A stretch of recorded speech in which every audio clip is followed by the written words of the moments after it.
the psychology behind employee engagement and motivation. You've probably taken an employee engagement survey, and you may have lied on it. You may have over-exaggerated or rolled your eyes and said, it doesn't even matter what I say. And you'd be right, because after spending many years launching and managing employee engagement programs and doing leadership development, I can confirm they're an absurd metric and a waste of time for most HR teams, leaders, and companies. There's a simpler way to do this. And in this episode, I talk about a very simple theory of human motivation that can help guide HR and business leaders on their employee engagement strategy, and it can help individuals assess whether a workplace or a role or a team is meeting their psychological needs. But first, let's talk about why employee engagement surveys don't work. In order to really make a difference with an employee engagement survey, a leader has to know how to get employees to share feedback about their experience honestly. The employee must feel safe enough to share it and have trust that something will be done with the feedback. And then the leader has to have the skill set to, 1, address the feedback, yes, even the uncomfortable stuff. 2, ask the right questions and learn more about this initial feedback. 3, make the changes necessary to move the needle on employees' sentiment. And 4, continuously check in and help build the narrative around the employee experience of your workplace. That's a lot. On top of that, we've got requests from HR and leadership to support employee engagement survey adoption, which, to be honest, isn't the easiest thing if employees feel like the results will be used against them, which they often do.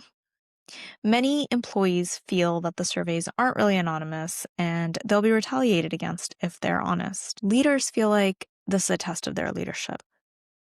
And even without meaning to do so, they might make interactions with their team uncomfortable if they get a low score on their management style. Employee engagement surveys are frustrating for everyone involved, and the data isn't always an accurate representation of what is happening. So here's the easier way. There are 3 measures of success for your workplace that no one talks about. In the 1990s, 2 psychologists proposed a theory of motivation that still holds true today. According to Edward Deci and Richard Ryan and their self-determination theory, humans have 3 basic psychological needs. People are most motivated, engaged, and psychologically healthy when these 3 basic needs are satisfied: autonomy, competence, and relatedness. Autonomy is the feeling that your actions are self-chosen and they align with your values. Competence is a feeling of being effective, capable, and able to master challenges. Relatedness is all about feeling connected, feeling cared for, and feeling significant to others. When these 3 needs are supported, motivation and well-being increase. When they are blocked, motivation and mental health suffer. Deci and Ryan's research also showed that motivation exists on a continuum, not just motivated or unmotivated. You may have heard these words before. Amotivation is a lack of intention or motivation. Extrinsic motivation is when you're doing something for external reasons, rewards such as money, recognition, grades, or pressure. Intrinsic motivation is doing something because it's interesting or enjoyable. The more motivation is internalized, the better the outcome for persistence, learning, and well-being. And finally, their research looked at the role of social environments. Deci and Ryan's research emphasizes that social contexts, such as workplaces, strongly influence motivation. Environments that support choice, encouragement, and meaningful feedback enhance autonomy, competence, and relatedness.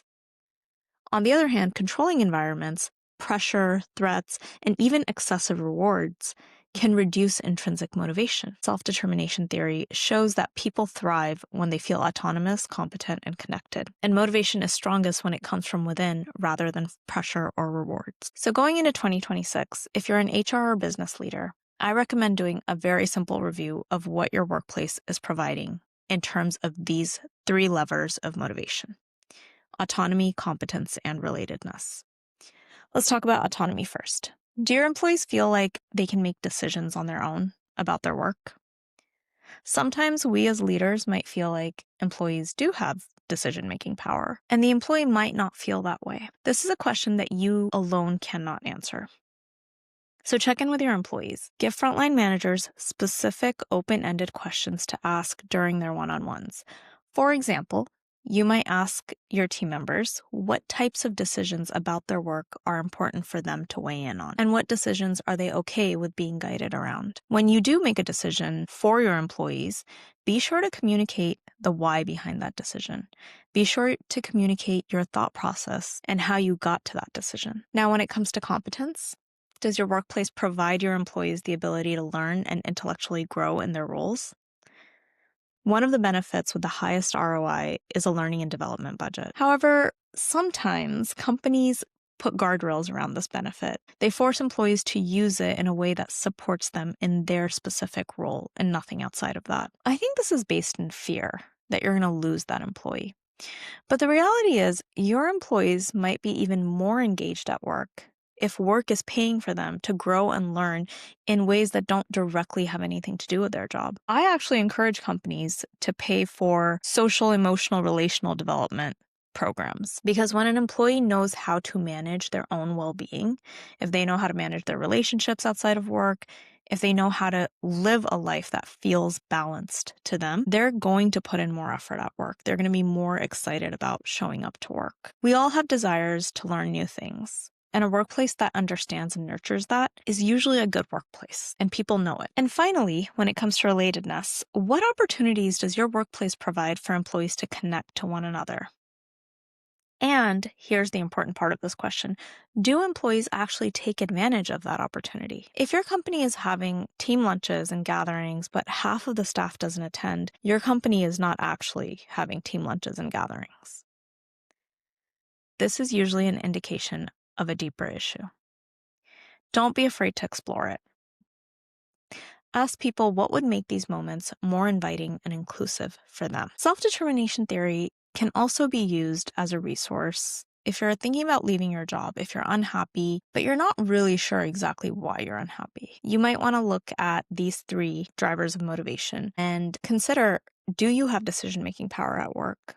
What types of decisions do you get to weigh in on? Do you have the ability to shape and structure your role a little bit? Think about whether your job allows you to learn and grow intellectually. And finally, do you have friends at work?